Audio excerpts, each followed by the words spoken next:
recall a time not long ago when someone said to me, "Have a happy Memorial Day weekend," and the words created a really bad taste.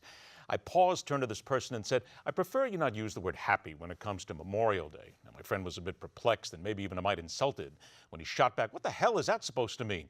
It was a tense moment, actually, until I approached him and explained myself. Memorial Day is always on a Monday, always a national holiday, and almost every time I hear it mentioned, it's in the context of marking the beginning of the summer with a long weekend. So it's somewhat natural for a good part of our culture to think of it as something to celebrate. Friends, family, food, sometimes more than a few adult beverages, beaches, blowouts. What could possibly be wrong in wishing someone a happy weekend with all that? As you approach the memorial, you see the field of service, the 19 statues in combat formation emerging from the woods.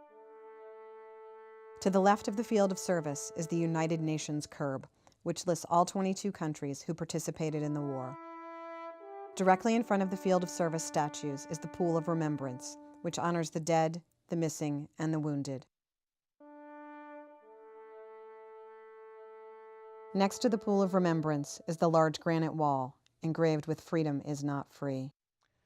Time has no sympathy for mortals. It moves forward and doesn't care if those with such a finite existence mark it or not, for it will continue on with or without our notice. Time doesn't demand we remember anything. It leaves that only to our sometimes feeble attempts to ensure certain moments and people are ever truly remembered. It's up to us to then decide what we remember and what we deem important. No one foresaw that from its opening in 1982, people would come to the Vietnam Veterans Memorial and leave mementos. There's teddy bears and high school rings and old photographs that mamas bring.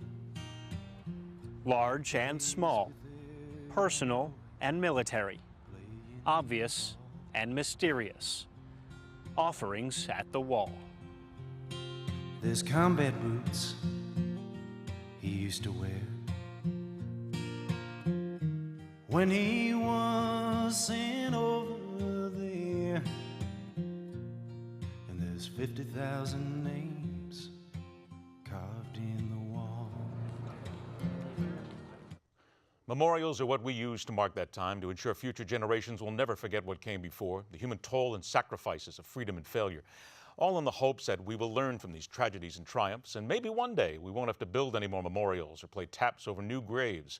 But until that day, documentaries, motion pictures, and legendary words leave us with but one conclusion.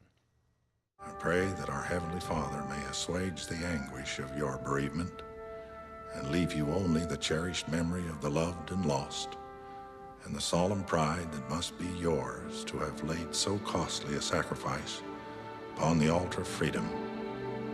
Abraham Lincoln. Let's not wish each other a happy Memorial Day weekend from here on out. As I told my friend, let's instead hope every person has a thoughtful or perhaps reflective Memorial Day weekend, honoring those who gave their lives, who will surrender their own freedom in a heartbeat to serve others, and must always be honored with thanks from a grateful nation. That's my opinion, telling it like it is.